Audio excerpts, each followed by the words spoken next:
Hey, tonight we're going to talk about the Cup Series being at Michigan, Xfinity at Mid-Ohio, the Gand Outdoor Truck Series was also at Michigan, and the Long Island Gang returns to the Modifieds when we come back. Invravio.com.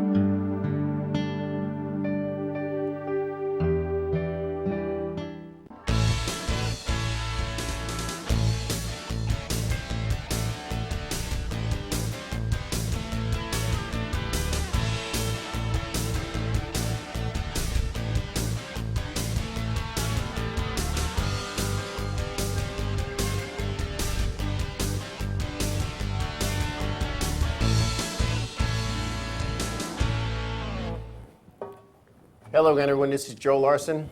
And Chuck Schultz. Welcome to the 505 on Racing Show. Tonight we'll talk about the races in Michigan with the Cup Series and the Gander Outdoor Series and the Xfinity Series being at the Mid-Ohio Road Course, and we'll talk about those events as well. But the NASCAR Whelen Modified Tour, it looks like it's starting to begin to go like it was years ago. The Long Island Gang is back. We got Justin Bonsignor, we got Craig Lutz, Eric Goodale, Woody Pitkat, who's driving for Danny Watts Jr., a Long Islander, and that's just the top 10. And I know years ago, the Long Islanders showed up for the tour races, and they were considered the wrong island gang. And Mr. Bryce, the head tech inspector, he had this ruler that he snipped off a quarter of an inch, snipped off, and then put the little doohickey on the end.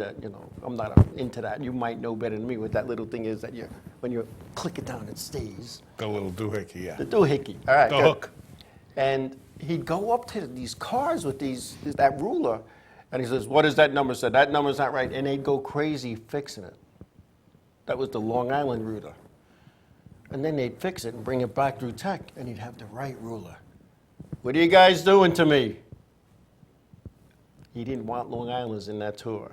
Really? If you didn't race in Connecticut or Jersey, because Long Islanders, they only raced in the Bull Ring of Riverhead.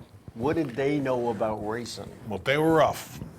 Oh yeah. They were the Rough Riders. They Absolutely. didn't come from Stafford, the Thompson Motorsports Park, Riverside Park, Waterford.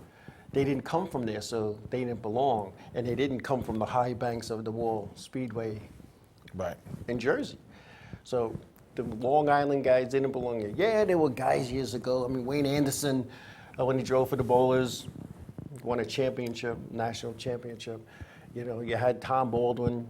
They left him alone because he was just, no disrespect. He didn't take their nonsense. He was a little crazy with them. He was a scrapper. Oh yeah, and then you had the Park brothers, Billy and Bob Park, and then Steve Park. Took that opportunity to go cup racing with the DEI. Right. So it was never a big contingent of Long Islanders because they kind of got chased away. Then J.R. Bertuccio showed up, and he wasn't exactly, and again, no disrespect, he wasn't the fair-haired child of racing. The warm and fuzzy guy. Yeah, he wasn't. So the whole series has changed. And when you talk about some of these guys, Justin Bonsignor, he cut his teeth in go-karts at Riverhead Raceway and raced his way up through the Charger ranks, which equivalent in most racetracks of street stocks. Then the modifieds there, and then some guy came with a wheelbarrow full of money, and he's been driving modifieds ever since. Craig Lutz, another one, started at Riverhead. His dad was a Charger driver. Right, I raced with him too. You raced with Craig, you're after number 36. Eric Goodale showed up one day and got in the Goodale Riverhead Building Supply backup car when his brother Kevin was racing. And all of a sudden, he became the driver, and Kevin went back to run the family business. You look at these things, Danny Watts Jr., his heart was in it, just wasn't getting the successes that he had. The late Ted Christopher was driving for him. Unfortunately, we all know what happened to Ted. But when you look back on what's progressed in the NASCAR Whelen Modified Tour, a third of the drivers come out of Long Island. Well, I mean, it kind of started in Long Island anyway, didn't it? Pretty much. I mean, back in the day, that was the big thing. Yeah, The pretty whole much. modified series pretty much started here. Yeah, Riverhead used to have 3 races. 3 races a year. I mean, the Thompson had their 5 and 6. Stafford had 4 or 5. It was, So honestly, to keep the Long Islanders out was kind of like the wrong thing. it was. You're keeping the wrong people out. Yeah. Keep out the newbies. Keep out the newbies. And, and back then, too, if a guy wanted to drive in the series, he showed up with a car, pocketbook full of money, bought tires, went through tech, you're good to go. And then there was a little bit of change where all of a sudden you had to be approved. Yeah. And if you weren't the right person or the right sponsor or had the right friends that wore white shirts that said NASCAR on them, you weren't accepted. You find a reason why you shouldn't be racing. And that, in my opinion, wasn't right. In fact, one of my first jobs, as race director, I used to help tech cars. And I was told, oh, by the way, you can't tech the Long Island cars. I was like, are you kidding me? They hated me at Riverhead because I didn't let nothing go by. Nope, you can't. But the Jersey officials teched the Jersey cars at home. The Connecticut officials teched the Connecticut cars at home. Really? So now you're a Long Island guy. Well, what's to say you take them at home? They don't change by the time they get to the track. Exactly. So here you are, your Chuck Schultz shows up. He's going to go through tech, but because you came from Long Island, you're going to get the short ruler, and you're going to get like ride heights messed up, and you're going to be breaking your chops every week, and you're going to, well, it was good at my shop. Well, this isn't the shop. This is what you'd be told. You know the stories, you know. Well, I got to tell you, there's a story behind that too, because I showed up at Flemington for the Race of Champions with a Nova back in the day, and my crankshaft was, I think the crankshaft was 10 inches off the ground. Okay. And the rules clearly stated, they told me, had to be 13 inches off the ground. All right. I looked like a drag car. We jacked the front jacking bolts to get this thing to pass tech and then dropped it back down anyway afterwards. Because we weren't going to win.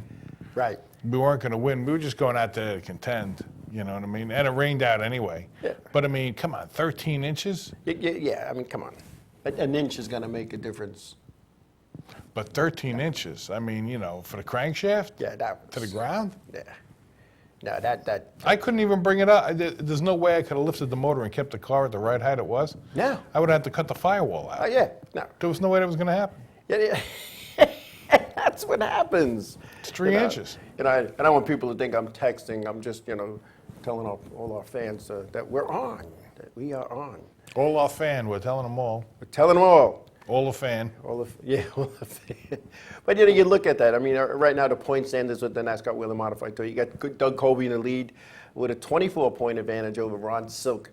And then Justin Bonsignor is third in points, 42 points back. Then Craig Lutz is fourth. Eric Goodale is fifth.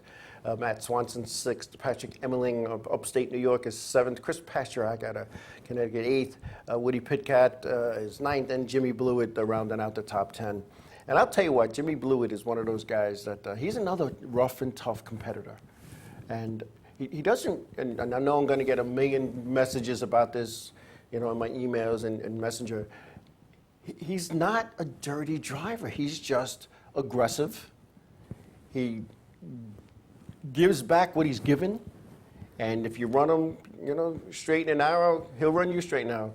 But you're coming off of turn 4 and you're battling for the win, and you're going against Jimmy Blewett, you might up in the infield. You just might. Well, I mean, these guys, in my mind, these guys are the next level pro guys. I mean, these guys know what they're doing. Right. You know what I mean? And they run tough. They run hard. Oh, yeah. I mean, they're not going to put up with, you lift a little bit, they're going to take that opportunity to hit you. You're going to get bumped. You're going to get bumped. You're going to get the get chrome bumped, on. and Absolutely. And I don't see any reason, that's one reason why I never went modified driving, but I don't see any reason why anybody would have any problem with that. That's what they do. Yeah. Yeah. That's it. That's the game. That's what they do. And Ted Christopher, he, and I miss him so much, but Ted Christopher was the type of guy, he had that 3-tap rule. The first tap, I'm here. Mm-hmm. The second tap is pick a lane, I'm coming. And third tap was, you're gone. You're gone. Yeah. I'm going right by you. And It's kind of par for the course. yeah, and a lot of people thought that was wrong. But you know what? That's racing. You know, he's not sending you into the fence. He's not wrecking you.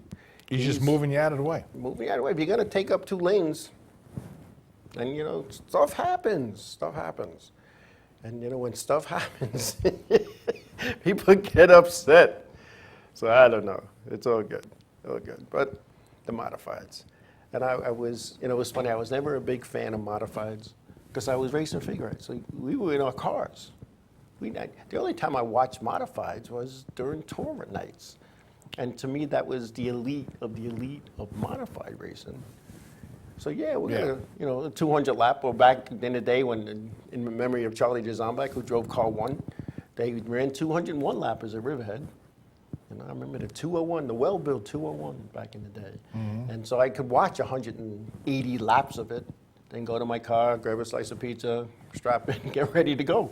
Right. But well, that's where I fell in love with it. I mean, when I was racing, we'd all watch the modifieds. Right. And they're awesome when you see how fast they go. I mean, they're just unbelievable. yeah. They're turning laps that are just so fast. You Yeah, know, and there's a a lot lot of of- car there, you know. A lot of people, I didn't know, usually when there's a tour race here on Long Island at Riverhead, some of the guys post on Facebook, well, the average speed was only 43 miles an hour. Yeah, because Caution laps. caution laps count where you're If going gonna- 30, If you're going to factor in that, and this, you're not going 90 miles an hour around the circle. Are you hitting 90 at the end of the straightaway? Absolutely.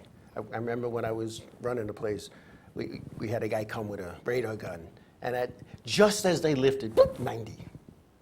And then they're in the corner. And you're in the corner 3 seconds, straightaway 3 seconds, corner 3 seconds.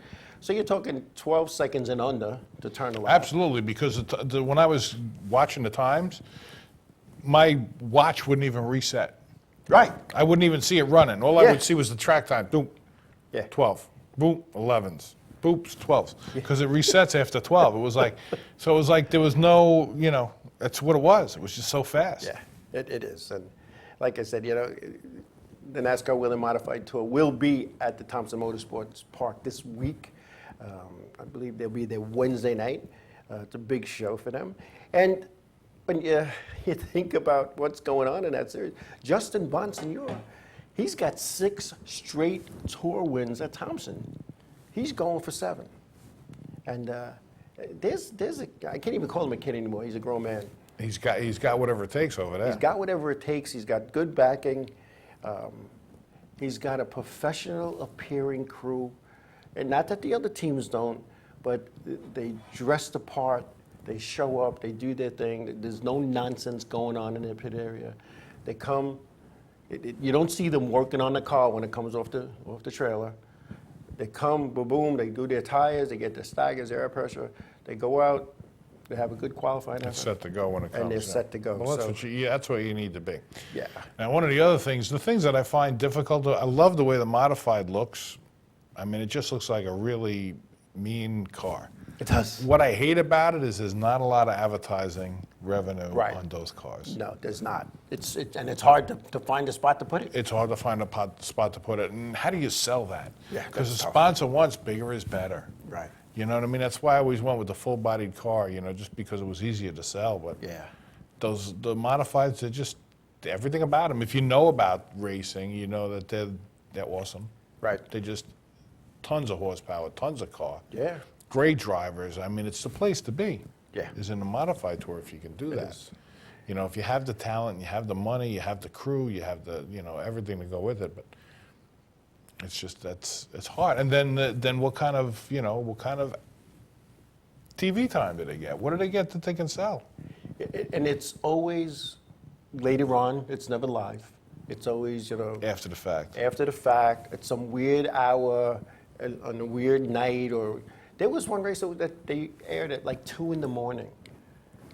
It's an hour. The races are usually an hour because being that it's pre-recorded, they can cut out a lot of the stuff. So they don't have time, the NASCAR TV channels, to show an hour of radio, but they have enough time to do 6 hours of a car auction. I never understood that. Or to show 2 or 3 hours of how to change a cam sensor. I'm not thinking a person who needs to do that is going to watch that show and take notes. They're going to go online, they're going to find out how to do it. Or if they're like me, they're going to find a friend who knows how to do it.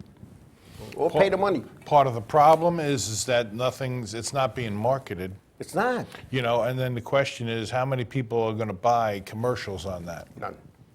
The people that should be buying commercials are the people that are advertising on those cars. Exactly. And it should be one whole big package. Yeah. I think part of the problem is that you can't get that content from NASCAR. No. Because who controls that? Yeah. They Right? do. They do. So, I mean, if you could virtually get there and you could tape it yourself, which I'm sure you can't, Right. but if you could get there and tape it yourself and you could put it on as something, you know, have it as a race. I know there's a couple of different, internet networks that have it, right? Yeah. But it's still NASCAR driven. It's NASCAR driven. So, I mean, And I you think can't get a hold of NASCAR, it. it kind of forgot where it came from, because when NASCAR was formed in 1948, it was called the Modified Series. Red Byron was the first champion. And then all of a sudden they wanted to market, because they took street cars and modified them. They went to the factory, they went to the showroom, I'll take that one, and they did whatever they did with springs and shocks and all that kind of good stuff. And the next thing you know, they had a race car. They had a race car. Anyway, we're going to take a break, and we come back, we're going to talk about Michigan a little bit and what went on there when we come back.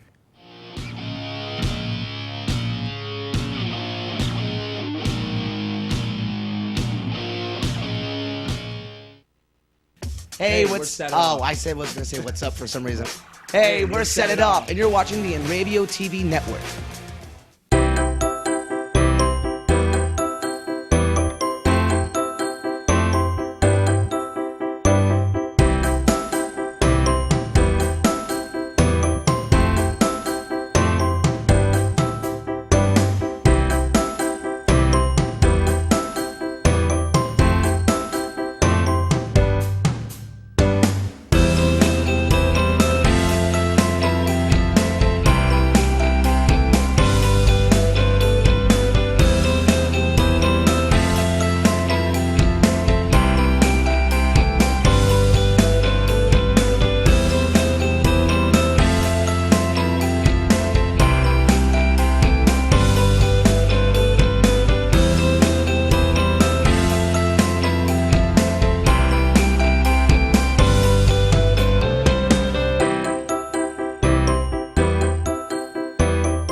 Village Music Shop of Mastic.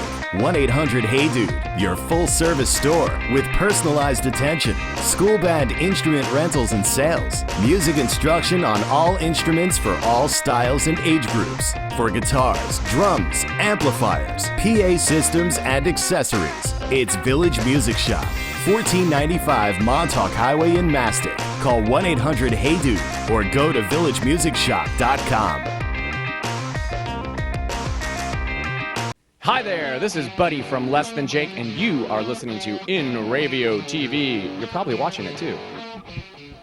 The world of advertising has changed. Radio, TV, and newspaper revenues have declined drastically. Why? Because businesses have realized that advertising return on investment isn't what it used to be. So what can we do about it? Well, that's easy. Advertise online. Own a local restaurant, real estate agency, or even a national retail chain? Whatever your business, Inravio can get your message out there, and we can do it at a fraction of the cost. Call today and see the difference for yourself. This isn't TV. This isn't radio. This is Inravio.com.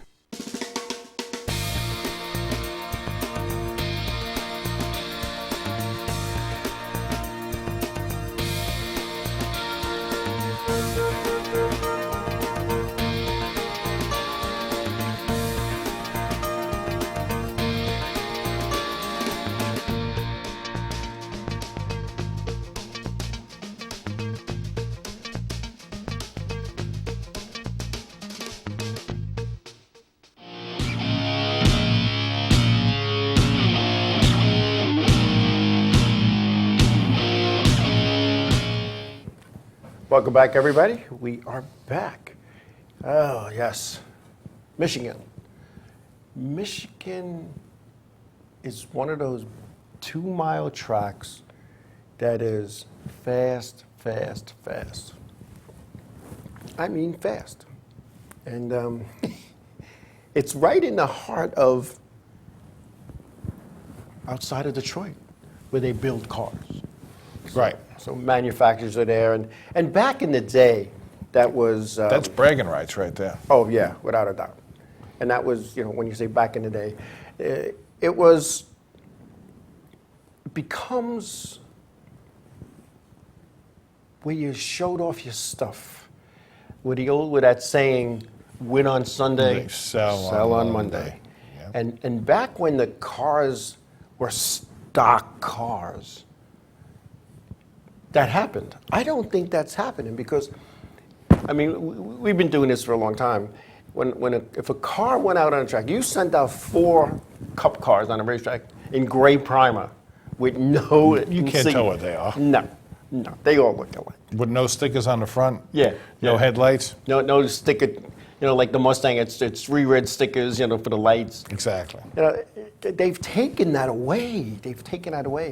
And, but, Michigan was okay. Well, I guess there's a thing you have to think about. I mean, do you want to go faster? Right. Then do you want to get safer? Because once you go faster, then it's like throwing a piece of paper in the wind. Do you Yeah. want to get safer? Yeah. It's like, Yeah, and you have the speeds that these cars started going.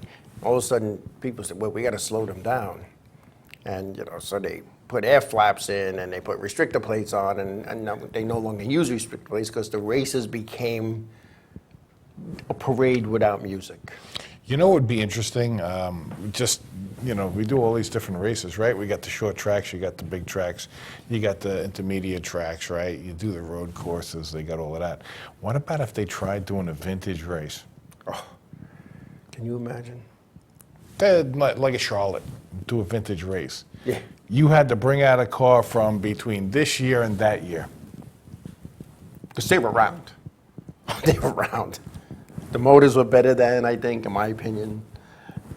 The driver drove the car Yeah. and muscled it around. Oh, yeah. Think about it. I mean, you see the in-car cameras, and they're juking on that wheel, man, Yeah. So was I at Daytona. at 150 miles an hour, which is a pace lap for those guys. Oh, I was hurting. I'm getting old. Oh, I'm getting old. But yeah, it's Michigan. It's a tough place. And when you look at that, you look at those things. I've never been to a race in Michigan. It's not on my bucket list, but Never been there. no, it's just a D-shaped racetrack. That's the track that I don't want to say ended Ernie Irvin's career, but it ended Ernie Irvin's career. It's a fast track. Yeah. Yeah. He lived, he raced again, but he was never even close to what he once was. Yeah, that was a shame. Yeah, from a I mean, a top 3 guy oh, to man. a back of the pack guy. But I mean, how many guys have gone that way? I mean, Steve Park. Steve Park, on caution, he got hit under caution too. Steve Park, when he got that violent wreck, somebody trying to race into the pits or race back to the line or something. I didn't even know it was a caution. I think it was a drivetrain break. And, Something broke in the drivetrain. It sent his car right into the wall. Yeah, I mean, big time. And the car spun and he was never the same after that either. No. He just never was. But yeah, Michigan. And you got to say with those drivers, what could have been? Oh, I mean, Ernie was at the top of his game. yeah. And he was. And when you think about that, he was. And He was. Yeah, he was doing very well. But I don't know. Stuff happens, and it's just not. It's racing, and I was talking to somebody recently about that, about the danger that's associated with racing, and I said, on any given day when you strap into a race car, there's no telling what could happen, and we know that, and you hope that it doesn't, But look at Neil Bonnet. I mean, Earnhardt lends him a car yeah. and he goes over the wall. Yeah, all these guys. It's just not. I don't know. It's not. It's like any other sport. How many football players, when they put the pads on and start banging the helmet in, how many spinal injuries have there been? Crazy. Way too many. Careers. Hockey. In a New York minute. Yeah. Yeah. You look at the concussion syndrome, and even in hockey, that guys 29 years old have to retire because next hit to the head is going to put them out. Yeah. So it's in every sport, not just racing. It's in every sport that you could. Well, that's also the untold story. I mean, what really happened with Junior? Yeah. I mean, he had so many concussions. So at what point do you say, okay, that's enough? I can't do any more of that. And pretty much. It's like a boxer. How many times can you get hit before it's okay? I'm out. How many shots to the head are you going to take before shots you're to a the vegetable? Before you forget stuff and get lost and all kinds of good stuff. Which you do anyway. Yeah.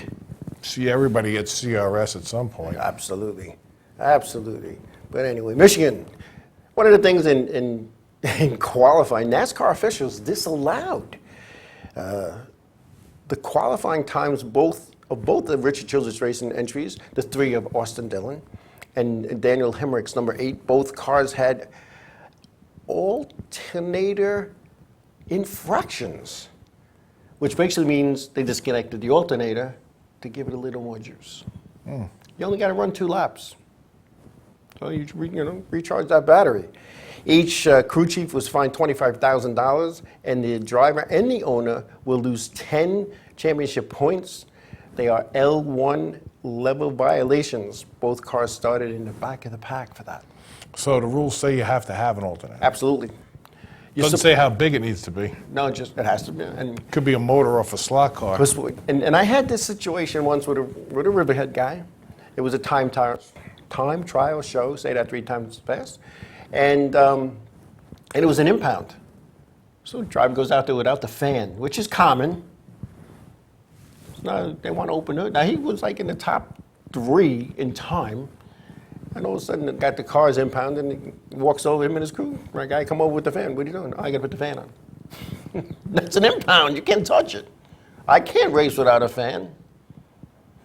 You were told it's an impound race. Why did you take the fan off? Well, it robs horsepower. I need to go faster. Oh, okay, so you messed up. So if you put the fan on, you're going to start in the back. Or I shouldn't have to start in the back. And it was a whole big discussion back and forth. The official in charge won. They started in the back, and they didn't run very well in that race. Now, I don't know if because they were all steamed up or just because when the fast guys are in the front and the slow guys are in the back, it's tough to get through the field. Yeah. Especially when it's a 300-yard straightaway. Yeah, if it's a tough track, it's... Yeah. But, NASCAR looks at stuff like that. They look for that kind of stuff. But, it's a yin and yang thing because the drivers are looking for that too. Yeah. Oh, yeah. They're trying to figure out what can they do to get that little extra, Thing. something. Absolutely. I mean, I remember one week, I can't even tell you what I did because I won't, but I remember one week I went to a dentist to get something, and I had made some changes to the car, and he's like, boy, you got everybody standing on the heels right now. I said, why, what's up? He goes, everybody's coming saying, what did he buy this week? Why is he so fast? Yeah. They want to know what you bought this week. Yeah. Tell them I bought oil. There you go. I mean, And actually, it was nothing I bought from Dennis. It was actually a mistake. Oh, really? Yeah. See? No. It was actually something we stumbled upon. I'm like, hey, that worked pretty good. Right. See, I had a situation where my car was very loose. I'm going to say 95, very loose. So I had a 40-pound piece of lead on a roller behind the seat because I needed it on that, the torque side of the car going through the corners, And I'd go through the corners and you hear it sliding through the bang! All right, it's where it needs to be. And I go to the next corner, bang! It helped a little, but not enough. Not enough. Well, part of the problem with that is that the bang actually sends you sideways. As much as you think, it helps and hurts at the same time. Yeah. It's a good idea, but... Yeah. I tried every which way, because, Bobby Lane taught me well. You read the rules. If there's 24 lines, there's really 48, and Right. you know. Really, yeah. Honestly, that's the fun part, is reading between those lines. I got to tell you, I really love that. You know? Anyway, I was helping somebody with one of the Strictly stocks at a local track, and he gave me a copy of the rules, and it was like 7 pages, and I'm like, stand back, this is going to be good. 7 pages of rules. And it's like I didn't have time to go to the bathroom. Right. But I had time to go through these 7 pages and write him like 10 pages worth of what you should be doing. Yeah. Oh yeah. You know what I mean? Yeah. Oh, anyway, we have results from Michigan. We'll start with the Monster Energy NASCAR Cup Series results, and they look like this. Kevin Harvick was the winner, followed by Denny Hamlin. Kyle Larson was third. Martin Truex Jr. fourth. Daniel Suarez fifth. Kyle Busch sixth. Ryan Preece was seventh. William Byron eighth. Chase Elliott ninth, and Alex Bowman rounding out the top 10 there. In the Xfinity Series coming out of Mid-Ohio, these results look like this. Austin Cindric, that was an interesting race for a road course. Christopher Bell was second. A.J. Allmendinger third. Tyler Reddick was fourth. Noah Gragson was fifth. Justin Allgaier sixth, followed by Chase Briscoe. Cole Custer eighth. Jason Haley ninth, and Brandon Jones rounding out the top 10 there. The Gander Outdoor Truck Series was at Michigan, and their results look like this. Austin Hill was first, Sheldon Creed second, Tyler Dipple third, Brett Moffitt was fourth, Austin Wayne Self was fifth, Bailey Curry sixth, Grant Enfinger was seventh, Stuart Friesen was eighth, Ray Ciccarelli was ninth, and Matt Crafton rounded out the top 10. Busy week of racing. It was interesting. I mean, Jimmy Johnson hit the wall pretty early at Michigan. Yeah. Which I don't know what's going on over there. You know what? It's he lost his big sponsor. He's on the tail end of his career. I think he's on the ropes. And I think Hendrick Motorsports is concentrating on the young guns. There's a lot of young guns, which is one of the things I wanted to bring up. I mean, I'm looking at some of these kids and some of the people. I mean, when you look at there's 31 drivers who started 23 races. Mm-hmm. That's it. Yeah. In a Monster Cup. Yeah. I mean, so that's it. Yeah. It's not even a full field. No. And that ran all the races. Yeah. So everybody's in or out sporadically. Yeah. But when you think about the Xfinity, there's 70 drivers and only 21 with 21 starts. Yeah. And if you look at And the all Cup the Series, races. with that charter thing, you're in. You show up, you're in. So I why know. would you not show up? I don't get it. Well, because, how much money is it to get to the track? Too much. You still got to have money to get to the track, whether you're in or not, right? Yep. I mean, because you take the green flag and, do a couple laps and park it, you're still not making enough to Not pay the making enough bills. to pay the bill. And the bill is high. And just to tow it there and get it on the track and qualify or do something, or even if you are in, Right. just to spend the weekend there with half a crew. I mean, yeah. it doesn't pay. Anyway, we got to take a break. The lights are flashing. We'll take a break. When we come back, we will talk about some of the stuff going on in the NASCAR world of racing when we come back.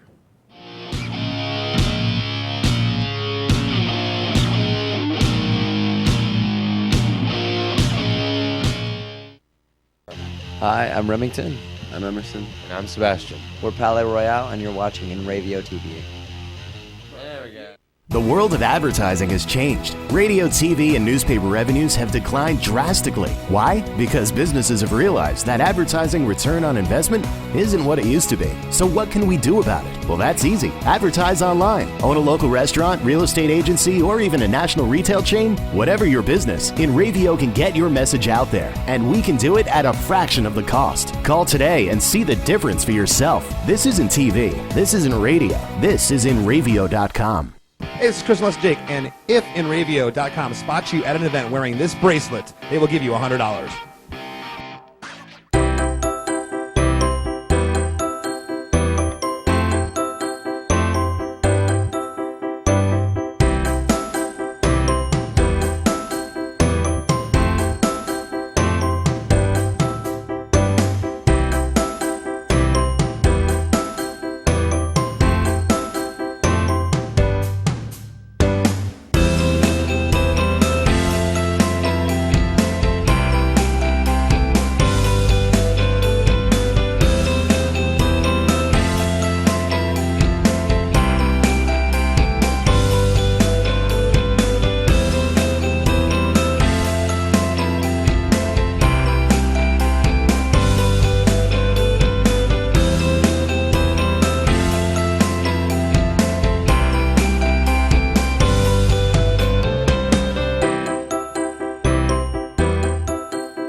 Village Music Shop of Mastic.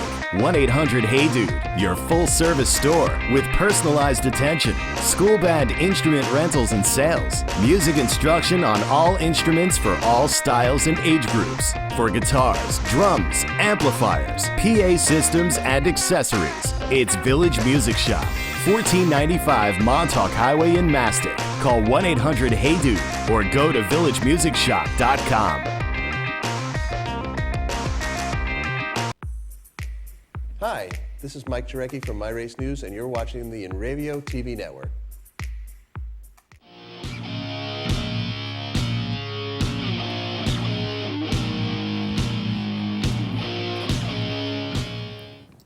Welcome back.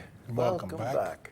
Yeah, Jay Slice is saying the same thing. He's like, there were 35 cars. One of the charter teams didn't show up. Yeah, I mean, what's up with that? Well, I think people are having a hard time, no matter what kind of team you are, just to getting this thing off the ground. I mean, the Gander Truck Series is 79 drivers that raced, right?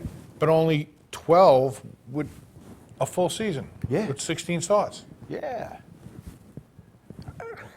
I spoke to a truck series owner, and I said, how come you're not running more shows? And he the nail right on the head. He goes, it's money.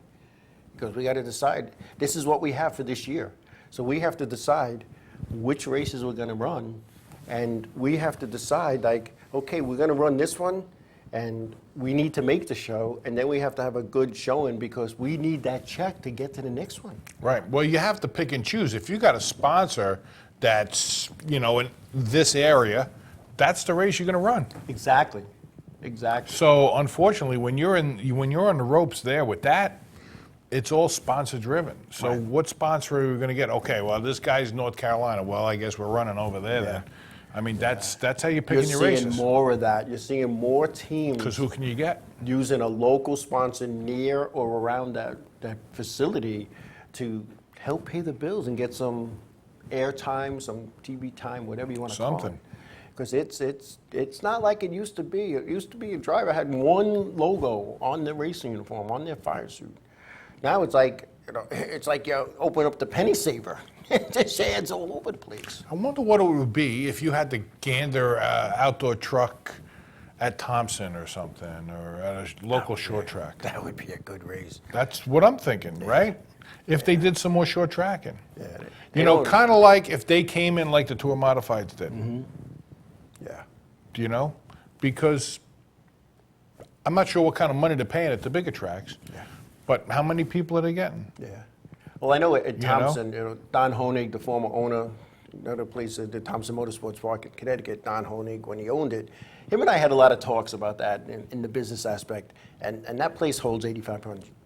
And I'd look at the place, and I'll tell you what, it looked like there wasn't an empty seat in the place. People standing in the corners, the pits with, I can't tell you how many cars, how many people signed in the back, but I'd say, hey, Don, you did all right today.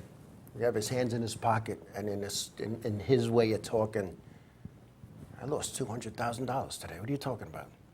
It's like, the place is packed. A lot of coats. And I thought I was going to make, $3 million, but I only made 2.8. That was his philosophy. So I even said to him one day, I know you have the modifieds, and they had a decent purse there, the K&M Pro Series East when they were there. I said, what would it take to bring the trucks here? He goes, I can't afford them. What I would have to charge for a ticket, people wouldn't come. Because there's a minimum, and I don't know what the minimum, he kind of told me back then, but even a tour race, there's a minimum that you have to guarantee. Post, yeah, right. And you have to put it up. NASCAR has to have that money. You got to put it up ahead of time, Yeah. and it doesn't matter how many seats you're selling. Yeah, exactly. And then you got to run the advertising and everything else to get people in the seats. Yeah, it's. I remember when the truck division started, and we were looking at trucks. We actually had a truck in line we were going to purchase to run the Craftsman Truck Series at the time. I remember. They were running 5/8 of a mile. They were running Flemington. Yeah. And, that was part of the plan. And, honestly, you could go there, and it was, I think, $3,500 to take the green. Right. So you could go there as a new team, not knowing anything. You got one truck, even an open trailer, $3,500 to take the green. You can get a couple of sets of tires, and you can give it a shot, give it a go. Just, get your feet wet. Yeah. And they weren't getting a full field. They So weren't they were getting- no, I dying. They remember were dying for in the trucks. beginning, right, they And were if dying you, big if, time. right, and if you felt, you felt a little woolly and you wanted to tow out to some of these faraway tracks that were, not East Coast, you could get, $5,500 to take the green flag, depending on what track it was. Yeah. But it's one of those things, and sponsorship is a big problem. And who would have thought that Richard Petty Motorsports would have trouble getting sponsors? They just worked a coalition. I think we have a picture of the car. Bubba Wallace's Richard Petty Motorsports number 43 was painted up the way the late Adam Petty's car was painted in that color scheme. Adam Petty was the son of Kyle and grandson of Richard, lost his life while practicing at the New Hampshire Motor Speedway. And his sponsor at the time was Sprint. And the Pettys brought Sprint into racing. They had a 2-year arrangement with Sprint. Unfortunately, Adam lost his life practicing, head trauma. And Kyle ran the car for the rest of the duration of the Sprint deal. And then Sprint just, NASCAR worked Faded its away. magic. And Sprint became a series sponsor. and they became a series sponsor, putting up millions and millions and millions of dollars. Right.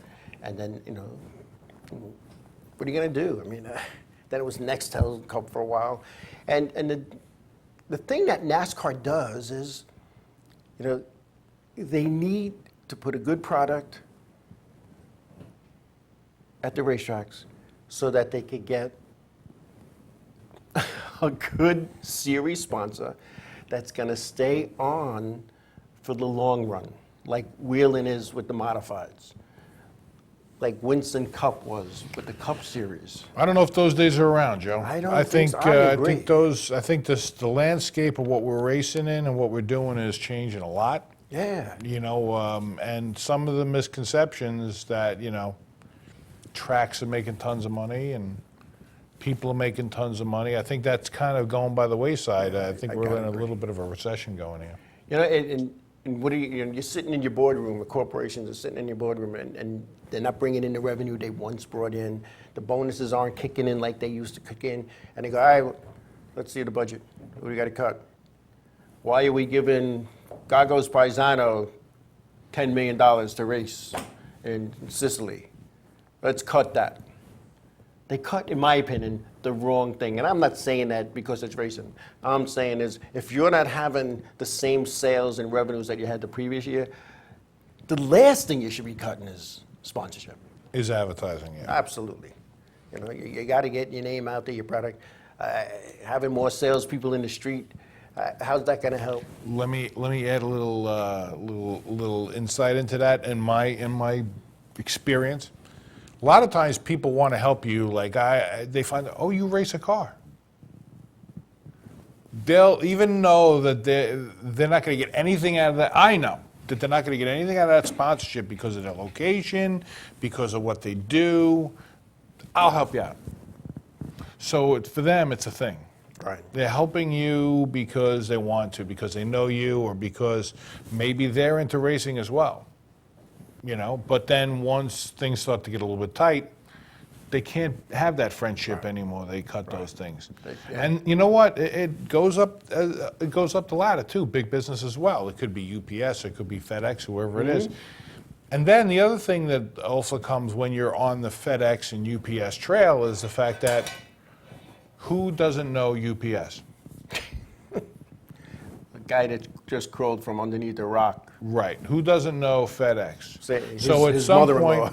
Right, at some point, these things become saturated.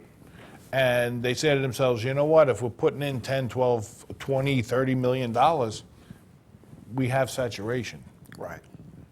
Yeah. Yeah. And Yeah. that's, I haven't advertised on radio in probably 20 some odd years. Somebody the other day said, your radio commercial is really cool. Because we advertised so much, we had so much saturation, that people turn on the radio, they think they heard our commercial, and we haven't had a commercial. Yeah. In like a That's saturation. like a generation. Exactly. In a generation. I don't know. It's tough. And Jay Slice is what, he's asking, what would NASCAR would have been if the government did not kick Winston out because of the cigarette ads? And that was a big part of it. That, hey, we can't do this anymore. The federal government says we can't advertise, and boom, there you go. It was I out. personally think that it was, they would have left anyway. Eventually. I think that it was a good excuse for them to say, you know what, we're out. Yeah, it's time. Yeah, because I think that NASCAR would have came like they are now, and they would have started swinging deals where they're looking for more money. And I think Winston would have said, you know what, we're tapping out. Yeah. Because NASCAR wants more money, but I don't think they're getting it. They're not. Even though they're vying for that. I think the money right now that, say, Monster and Sprint were putting in was nothing compared to what Winston was. And I think there was some loyalty there because of Winston between both. There was loyalty between NASCAR and Winston and NASCAR because they were around so long. Yeah. Again, those personalities. Absolutely. Where Winston probably said, you know what, we really don't need this. We're saturated as it is. Do we really need this? Yeah. But they're like, hey, we know the guys over there. It's a thing. We got to do it, How many more packs of cigarettes were they going to sell because they sponsored NASCAR? How many packs of cigarettes do you need? Well, at $12 a piece, I guess, whatever they are now. I don't They're smoke. only in New York. Only in New York. Yeah. But still, how many cigarette packs do you need to sell to, what was their sponsor deal for the series? And they supplied all the weekly series tracks with red and white paint. I can remember the truck would come into Riverhead Raceway on pallets. And Big Bob O'Rourke, the late Big Bob O'Rourke, he would hire a bunch of people and red and white wall, and it's still red and white wall because it's always been a red and white wall. But a special red and white wall. Absolutely. It's this red and it's this white. Exactly. Branding is a big thing, even back then. Yeah.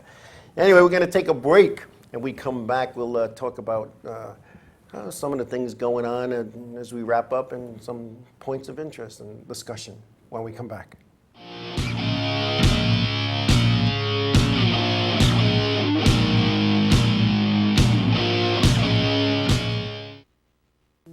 Hey guys, this is Jibs from Ocean's 8, Alaska, and you're watching Inravio TV Network. Village Music Shop of Mastic. 1-800-HEY DUDE. Your full-service store with personalized attention, school band instrument rentals and sales, music instruction on all instruments for all styles and age groups, for guitars, drums, amplifiers, PA systems, and accessories. It's Village Music Shop. 1495 Montauk Highway in Mastic. Call 1-800-HEY-DUDE or go to villagemusicshop.com. Hey, I'm Raul Panther. And I'm Commander B. Hawkins. And I'm Merch Willie. We're some of the proto men. If we see you without this bracelet, you get punched in the But if you have this bracelet from Inravio.com, you can win $100. Put one of these on, or else.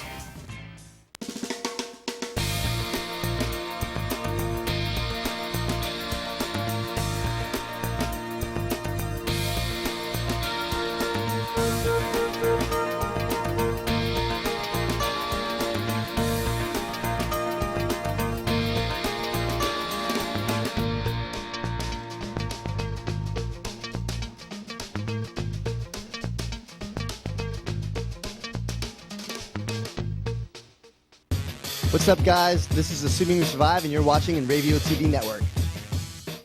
The world of advertising has changed. Radio, TV, and newspaper revenues have declined drastically. Why? Because businesses have realized that advertising return on investment isn't what it used to be. So what can we do about it? Well, that's easy. Advertise online. Own a local restaurant, real estate agency, or even a national retail chain? Whatever your business, Inravio can get your message out there, and we can do it at a fraction of the cost. Call today and see the difference for yourself. This isn't TV. This isn't radio. This is Inravio.com.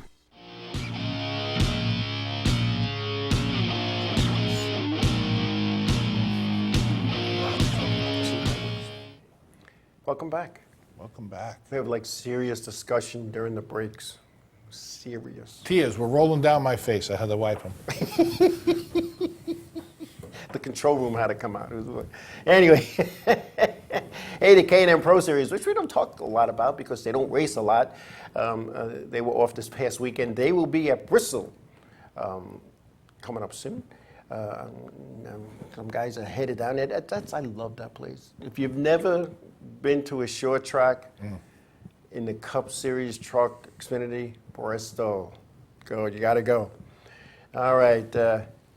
August 25th, 10 a.m. to 6 p.m. will be the Old Timers Storytelling Reunion at the Himes Museum of Motor Racing Nostalgia. Put it in your calendar with a pen. Absolutely. Put it in your phone. Get there. And don't forget, if you buy an Inravio T-shirt, half the proceeds are going to Marty. Going to Marty. At the museum. So go to the page there for the swag on Inravio and buy yourself an Inravio T-shirt. And Marty had said last year that was the last one. Yeah, it was the last one of his style. That he knew about it. And this one is a storytelling reunion. So, not that didn't happen, It's kind of what it was about anyway. Exactly. And this is where you're going to see like the 10-lap heat races, or 100-lap races, where the guy was beating and banging on him. In the meantime, where he'd lap the field. And you can't go back. There was no social media back in the 40s and the 50s. So you got to believe what these guys are telling you. So, I throw some of my own stories in there too, and I go and sit around, as you know. And it's always good to listen to the old guys. It's always listen to them. And guys that were your heroes that look, and being that you're a little kid and you looked up to these guys, they were big and strong. And then to sit there and you look at them and they're with a cane and they're struggling to get up from their seat and stuff. It's just amazing how even then their life revolved around racing. Oh. They might not have had any money, but they were able to get this car to the track. Yeah. And then you had people that scrapped and tried to get it to the track. You had people that had sponsors and uniforms, and they got it to the track, and just it's just amazing to see. And how many people, you talk to people and it's always somebody who said, yeah, I used to race over there. Seems like everybody used to race. But that was back in the day when there wasn't a lot of entertainment. Exactly. You had to go out and you had to have entertainment. And sadly, missing this year at the reunion at Marty Himes will be, the late Cookie Visconti, who we just said so long for now. And him and I would always go in a little corner. We'd always, talk about the old days. And then, he wasn't mic shy, so, we always got him to talk to us. We had some interviews, Yeah, we had some fun with Cook. And so we normally do those interviews in the off season. That'll be nice. So if you guys stick with us after the season's over, through the holidays, you'll see a lot of those old-timer interviews, which are very eye-opening experiences. It is. And, guys that raced in the 50s, they're still around. And, when you look at these, some of their old videos, and if you do one thing when you go to Marty's, go in the garage that has all the photo albums. You'll see cars from 1901 to like 2 weeks ago, because he has pictures of everybody and every car just about. And if a picture of your car from when you raced years ago is not there, sign it, write your name so he could read it on the back, and he'll put it in his photo album book. And he has them by division, by tracks, by year. That's a whole day in itself. It's a whole day in itself. So put it in your calendars, August 25th. It's a Sunday, 10 a.m. to 6 p.m. And you didn't hear this from me. It's Marty's birthday, too. But I didn't say this. Because he would be upset with me if I told everybody it's his birthday. And he would love to just give him a happy birthday and a shake of the hand. So don't shake it too hard, you'll knock him over. Yeah, don't, be careful. And also the anniversary show is coming up, 400. I thought this was only me for a couple of weeks, helping you out in a pinch, And it's the same chair. Well, it's really not, because I used to have that other chair in the studio, whatever it was. So, I'm easy on the equipment. Yeah. I wasn't good with that board, though, when we first started. With the sound, people calling in, I couldn't. 400 shows. Wow. So that's coming up. We'll have to see what date we can. Yeah, we're tentatively looking at the 19th and the 26th, because there's too much to do in one show. So we're tentatively looking at those dates. We got to sit down and see what's going on in all of our lives because it involves a lot of people and some special guests and some memories. And I was making a list of all the people who appeared. Wow. The late Ted Christopher called in from his shop. And Burt Myers from North Carolina, whose father said we could have 3 minutes. He was on 45. And that's when we had the 2-hour show. That's because they were putting the car back together. They couldn't call back then. His father said, we don't have time for this nonsense. You get 3 minutes. Then his father was watching, and he kept telling Bert, keep going, keep going. It was a good thing. Jesse Little from the Truck Series was a guest on our show. It's just I don't know. Roger Oxy, he's a perennial guest on our show. John Farino from Denny Hamlin's crew? Yeah. After they won a Daytona 500. Tony Urbina from Stuart Haas. So, guys that we knew that made it through, Frankie Bonsignor, a lot of people have been on our show. Tommy Rogers Jr. from here in Long Island, one of the winningest drivers on Long Island. So we had a lot of people that walked through the door, sat in the studio. And well, it's a family event. It is. And racing is a family sport. I mean, if you watch Michigan, you saw Kevin Harvick take his son and put his son in a car to do a victory lap and a burnout. And don't know how safe that is, but either do I. But but I'm guessing he is the father. We can't judge him. He is the father, but I'm guessing he opened up a door there. Now everybody that wins are going to be slapping the kid in the car. Yeah. Oh yeah. If they have kids, and if they don't, they'll bother one. They get one. You know what's going to happen. I know what's going to happen. Don't even say it. All right. Come on, mark my words. Mark them words, damn it. Well, they're trying to be more family friendly, so that's a great thing. They are. And they will have some sort of a seat that they will lay in there or something that the kid can sit and strap in and hold it. Yeah, like a booster seat or car. Like a booster seat for the race. A car seat for the race car. Every team, it'll be another added expense. Every So in team other words, has to have one. That's right. Every team will have one in case they win. They can take the kid with them. It'll be in the 2020 rule book. All right. In the event you win, you must have a seat. One of the races, besides racing a car from 1970 to 1980, they got to do one race like that, right? So besides that, they'll have to have a minivan race. Oh. How funny would that be? Oh, that'd be good. Then they could take the kids with them in the back seat. In the back seat. Oh, yeah. And another thing I wanted to touch base on, it's not normally that I do racing news out of a local speedway because there's so many local speedways that want our affection. But Jeremy McDermott broke the record at Riverhead Raceway for wins in a season. I believe he has 8. Really? And there was some tough competitors in that late model series over the years. Now, people are going to say the car count's low, it's not like it used to be. Okay. But that's like saying if a guy hits, 65 home runs or 75 home runs in baseball, well, the season's longer now, Doesn't matter. The record was X. He has X plus 1. So congratulations to Jeremy. And that's in any series? Any series, yeah. In the late models. In the late models. Because Roger Maynard has over 100 in the figure eights, and he doesn't race figure eights anymore. But not in 1 year. Right, yeah, that was his lifetime.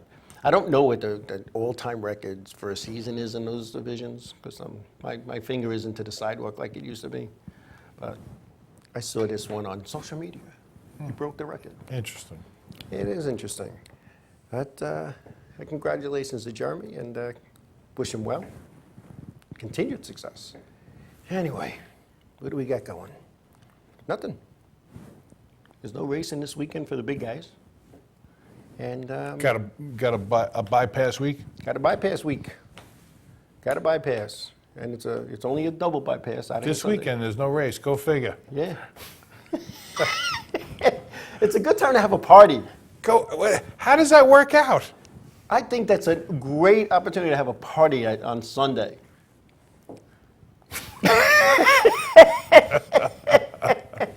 Oh, anyway, let's see. Inside jokes there. They're all good. Some people might know. I see Kenny Masters watching. Hello, Kenny. We talked about Justin earlier. I hope you catch it in the rewind. And on demand, if you got on late, on demand, free. It's not too many things free. Right. And don't forget about going to the contest page on Absolutely. Inravio.com because we have tickets there for Paramount Theater. Paramount, a very good partner of ours. Yeah, absolutely. So you can dig in over there. Yeah. Anyway, we're getting the head nod. from the Is that control the room. head nod we're getting? Okay. The head nod and the headphones came off. No, that's it. I feel like Howard Stern. Are we broadcasting? She threw the headphones down. That's not a good sign. Anyway, thanks a lot for listening and watching tonight. Absolutely. And have a safe week. Have fun. Be careful. And give somebody a hug. Tell me you love them. We'll see you next week. Stay safe.